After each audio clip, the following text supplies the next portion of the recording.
دوستوں نوکر کا جواب سن کر اینی نے اپنے سینے سے دوپٹہ ہٹا کر مسکراتے ہوئے بولا، اچھا تمہیں مجھ میں کیا چیز خوبصورت لگتی ہے؟ نوکر بھی اینی کا اشارہ تو سمجھ گیا تھا اور آگے بڑھ کر ہاتھ رکھ کر بولا، جی آپ کے یہ دونوں انگور۔ تو اینی آس پاس دیکھ کر شرماتے ہوئے بولی، ارے تم تو بڑے ہوشیار ہو، تم نے میرے یہ کب دیکھے ہیں؟ بس میڈم جی، دیکھنے والی آنکھ چاہیے، ہیرا تو اندھیرے میں بھی چمکتا دکھائی دیتا ہی ہے۔ یہ کہتے ہی نوکر اینی کی کمر کے گرد ہاتھ رکھنے لگا۔ تو اینی نے جب یہ محسوس کیا، اس کے اندر ایک عجیب سا آگ کا سمندر جاگ اٹھا، لیکن پھر اسے اس کے ضمیر نے بھی ساتھ ساتھ جگانا شروع کیا، اور وہ لمحہ بھر پہلے جو خیال اسے ایک ہلکی سی شرارت، انجوائے اور تجسس کی طرف لے جا رہا تھا، وہ اچانک خوف، شرمندگی اور خود احتسابی میں بدل گیا۔ اس نے فوراً اپنا دوپٹہ سنبھالا اور ایک قدم پیچھے ہٹ گئی۔ کمرے کی خاموشی میں اس کے دل کی دھڑکن تیزی سے سنائی دینے لگی۔ اس نے نوکر کی طرف دیکھا، جس کی آنکھوں میں ایک عجیب سی ہوس تھی، مگر اینی کے چہرے کا بدلتا ہوا رنگ دیکھ کر وہ بھی کچھ گھبرا گیا۔ کیا ہوا میڈم جی؟ ابھی تو کچھ، بس کافی ہے، اینی نے آہستہ مگر مضبوط لہجے میں کہا اور اسی وقت کھڑی ہو گئی۔ اس کے ذہن میں ایک ہی خیال گردش کر رہا تھا کہ میں یہ کیا کرنے جا رہی تھی۔ اسے اپنی ذات پر ایک بوجھ سا محسوس ہوا۔ وہ دروازے کی طرف بڑھی اور بغیر پیچھے دیکھے باہر نکل آئی اور اپنے گھر واپس آ گئی۔ گھر پہنچ کر سیدھا اپنے بیڈ روم میں چلی گئی۔ اینی دروازہ بند کر کے کچھ دیر وہیں ٹیک لگا کر کھڑی رہی۔ اس کے ہاتھ ہلکے ہلکے کانپ رہے تھے اور اسے ساتھ ساتھ محسوس ہو رہا تھا جیسے وہ کسی خطرناک کنارے سے واپس پلٹی ہو، اور وہ آہستہ آہستہ چلتی ہوئی صوفے پر آ کر بیٹھ گئی۔ کمرے کی خاموشی میں اس کے دل کی آواز گونج رہی تھی، میں یہ کیا کرنے جا رہی تھی؟ یہ سوال اس کے ذہن میں بار بار گونج رہا تھا۔ اس نے اپنی آنکھیں بند کر لیں۔ اسے اپنا ماضی یاد آنے لگا، وہ دن جب وہ یونیورسٹی میں پڑھتی تھی، خواب دیکھتی تھی، اپنے مستقبل کے بارے میں سوچتی تھی۔ پھر اس کی شادی ہوئی اور رفتہ رفتہ وہ تمام خواب کہیں کھو گئے۔ اگلے چند دن اینی کے لیے بہت ہی عجیب و غریب گزرے۔ وہ بظاہر سب کچھ پہلے جیسا کر رہی تھی، بچوں کو تیار کرنا، کھانا بنانا، گھر سنبھالنا، مگر اندر کچھ بدل چکا تھا۔ ایک دن جب بچے اسکول گئے اور شوہر دفتر، تو گھر میں مکمل خاموشی چھا گئی۔ وہ کھڑکی کے پاس جا کر کھڑی ہو گئی۔ باہر زندگی رواں تھی، لوگ آ جا رہے تھے، گاڑیاں بھی گزر رہی تھیں، مگر اینی کے اندر جیسے وقت رک گیا تھا۔ اسی لمحے اس کی پرانی سہیلی نادیہ کا فون بھی آ گیا۔ اینی کہاں گم ہو آج کل؟ نادیہ نے ہنستے ہوئے کہا۔ اینی نے ہلکی سی مسکراہٹ کے ساتھ جواب دیا، بس زندگی میں مصروف ہوں یار۔ تو نادیہ نے اسی وقت محسوس کر لیا کہ کچھ تو ٹھیک نہیں ہے، مصروف ہو یا خود سے دور ہو گئی ہو۔ یہ جملہ اینی کے دل میں اتر گیا۔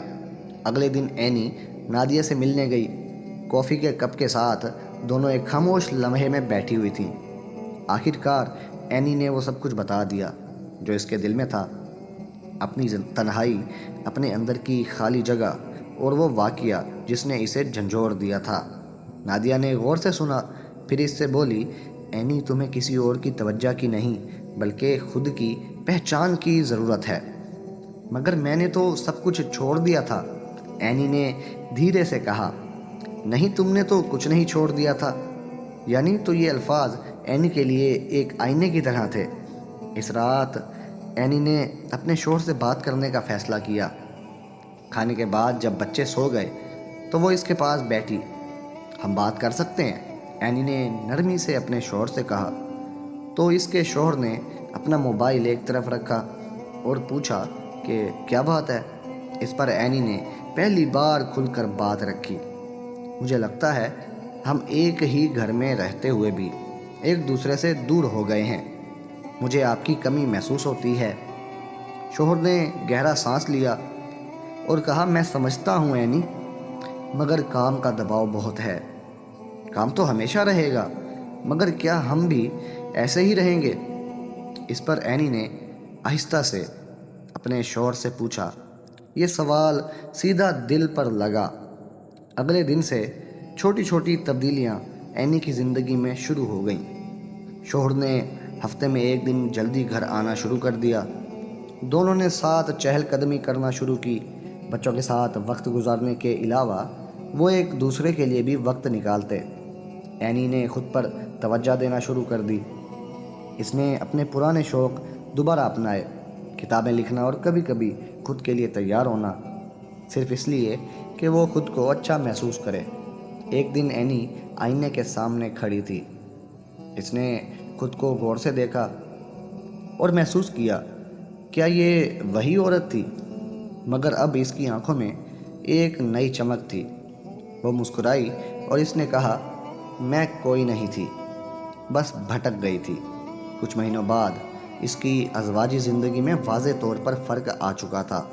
اس کا شوہر اب اسے ایک ذمہ داری کے طور پر نہیں بلکہ ایک ساتھی کے طور پر دیکھنے لگا تھا۔ وہ دونوں بات کرتے، ہنستے اور ایک دوسرے کو سمجھنے کی کوشش کرتے۔ ایک شام اس کے شوہر نے کہا، میں نے شاید کبھی تمہیں صحیح وقت نہیں دیا، مگر اب میں وہ سارا وقت تمہیں دینا چاہتا ہوں۔ یہ سن کر اینی کی آنکھوں میں نمی آ گئی، مگر اس بار یہ خوشی کے آنسو تھے۔ اینی نے اسے ایک واقعے سے بہت کچھ سیکھا۔ دوستو، وقتی کمزوری انسان کو ہمیشہ غلط راستے پر لے جا سکتی ہے، مگر خود شناسی اسے واپس بھی لا سکتی ہے۔ محبت صرف دوسروں سے نہیں بلکہ خود سے کرنا بھی ضروری ہے۔ ایک شام اینی اپنی چھت پر کھڑی سورج کو ڈوبتے ہوئے دیکھ رہی تھی۔ ہوا ہلکی ہلکی چل رہی تھی اور اس کے چہرے پر سکون تھا۔ اس نے آہستہ سے خود سے کہا، زندگی ہمیں آزماتی ہے، مگر اصل کامیابی خود کو پہچاننے میں ہے۔ اور اس بار وہ واقعی خود کو پہچان چکی تھی۔ امید ہے ناظرین آپ کو آج کی ہماری یہ کہانی پسند آئی ہوگی۔ اپنی رائے کا اظہار کمنٹ سیکشن میں ضرور دیں اور اس کہانی کو اپنے دوستوں تک بھی لازمی شیئر کریں۔ اگر ایسی ہی اچھی کہانیاں آپ دیکھنا اور سننا چاہتے ہیں تو ہمارے چینل کو بھی ضرور سبسکرائب کریں۔ شکریہ۔